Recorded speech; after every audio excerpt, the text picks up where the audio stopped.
Hi guys, Chef Kevin Belton here. Hope you're having yourself a fantastic day. Now, last month was canned food month. This month happens to be frozen food month. So we're gonna make a hearty beef vegetable soup that, I tell you what, a lot of times this is, Monica makes these wonderful soups and it's a meal. It's not like sometimes when you go out to restaurants and you have a little soup and it's like, oh, it's nice and cute. No, her soups are a meal. And this is one of those that's it's gonna stick to your ribs. So what I started in the pan, I had a little bit of oil in here, but then I put the meat in and I just let it stick to the bottom of the pan. Then I started to stir it a little bit. That's why you see the moisture coming up out of it. So here, let's get in some onion. This is a little sweet onion. And since we have some moisture down in the pan, I can go ahead and put the garlic in, okay?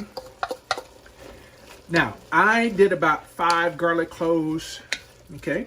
We're gonna just let this saute for a little bit. It doesn't have to saute too long because this is a soup. And a soup are one of those dishes where the longer it cooks, the more the flavors blend together. Now, I am gonna hit this with a little bit of our Creole seasoning. And then we can always add other seasonings later on as we go and we taste it. And by the way, this is a pot. It's not a pan. It's a pot. I said a pan? Twice. I'm sorry. This is a pot, gang. I always have a habit of calling the opposite of whatever I'm cooking in. But come look at the vegetables that we're using. This is a mixed vegetable, okay? Here we have some green beans, some lima beans, some okra, and corn. Now, I'm using some roasted diced tomatoes, okay? Now, I like the roasted diced tomatoes because they have a little more of a flavor. So that's why I like to do those roasted diced tomatoes. They're fire roasted, right? They're fire roasted. So you can just use a regular roasted tomato. But let me tell you this about the vegetables. The process of freezing things now are totally different than in the past, okay? A long time ago, when they froze something, it took a long time for it to freeze. Well, now things are flash frozen. For example, like seafood. The shrimp are caught, they're peeled, they're flash frozen. So that freshness is there, okay? Our corn, cut off the cob. If we cut it off the cob and then put it in, it's fresh. With frozen vegetables, they cut it off the cob and they freeze it right away. So that it tastes just as good as doing it fresh. So if you had a choice out of fresh or frozen or canned, go with the fresh first, then go to frozen, and lastly go to canned, all right? But more importantly, use what you have and make it taste really, really good. So now that we've sauteed this a little bit, one of the things I'm gonna season this with, a little bit of oregano. Now you could do a little oregano, a little Italian seasoning, thyme, whatever flavors that you like. I'm just going to get some oregano in this. I think it goes good with the beef. And now I'll get in our tomatoes. Okay. We'll get those tomatoes in. Now you could do a finely diced tomato if you have some fresh diced tomatoes. But you see those markings? That's the fire roasted. That's why I like that fire roasted tomatoes, because basically they roasted tomatoes and that adds a flavor, okay? Remember, always what you put in, the flavors you put in, that's the taste that's gonna come out, all right? So now that we have our tomatoes in, we can go with our mixed vegetables. Get those in. And the mixed vegetables, they have a combination of the corn and the green beans, but we're gonna put more in. But they also have the carrots. So if you wanted to do them individually, that's fine. So now our okra, our green beans, and our lima beans, let's get those in.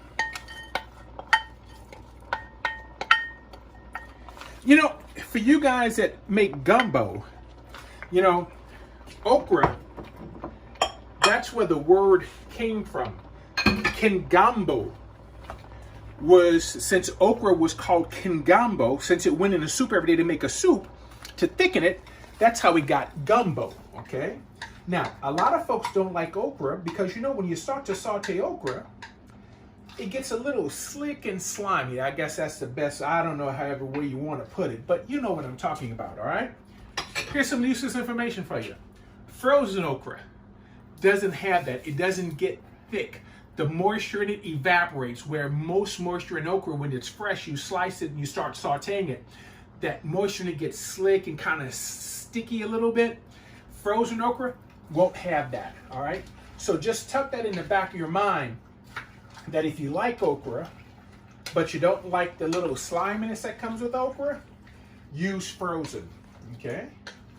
Or if the only thing you have is fresh, you can saute it off for a while with a little splash of vinegar, and that'll remove the sliminess, okay? Or if you don't like okra at all, don't put okra in it. Yeah, if you don't like it at all, don't put it in. Now, what we're gonna do, gang, we're gonna do some beef stock.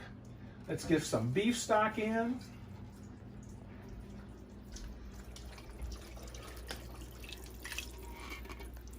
And you know, yes, we're using beef. And at the same time, if you decide to do this, you could do this with vegetable stock and just use more vegetables and make it a wonderful vegetable soup. The last thing that I'm gonna put in, I'm gonna let this cook for a while, okay? And let it heat up, let it come to a boil, and I'll taste and adjust the seasonings. What I have here is a little pasta, okay? Now, I'm gonna put some pasta in. You can use different types of pasta. The one I'm using is ditalini.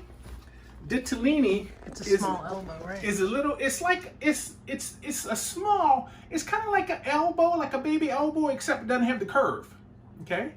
It's like, it's just a tube that you guys can see it there, all right?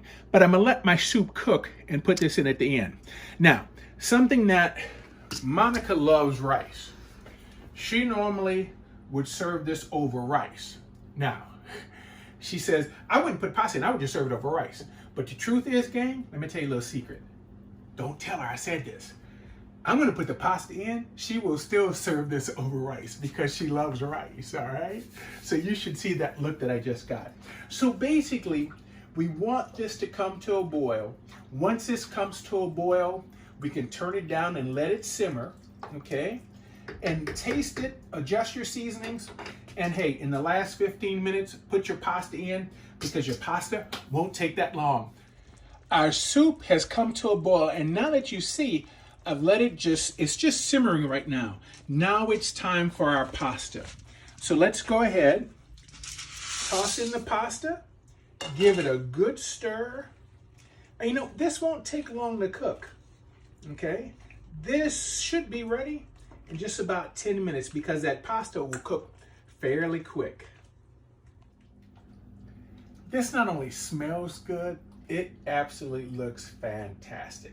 So, our pasta is ready. Let's dish up a bowl. Now, this is where you have to decide. Do you want it just like this, or do you want to put a little rice in the bowl? Okay.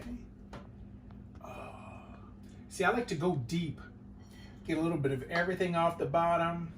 Now we can come to the top and get some of that wonderful broth to put on. Oh, but look at this.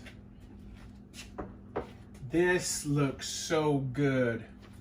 So how about this nice, hearty beef vegetable soup, you know? And like we say, hey, it's not a soup, it's an actual meal. Now, only thing I have to do is run out and find some French bread. I have some somewhere around to just dip and sop with this. Oh, this is gonna be so good. Hope you try this recipe. Keep washing those hands, keep messing up, keep that family safe. Thank you so much for cooking with me today. For WWL TV, I'm Chef Kevin Belton, and we'll see you soon.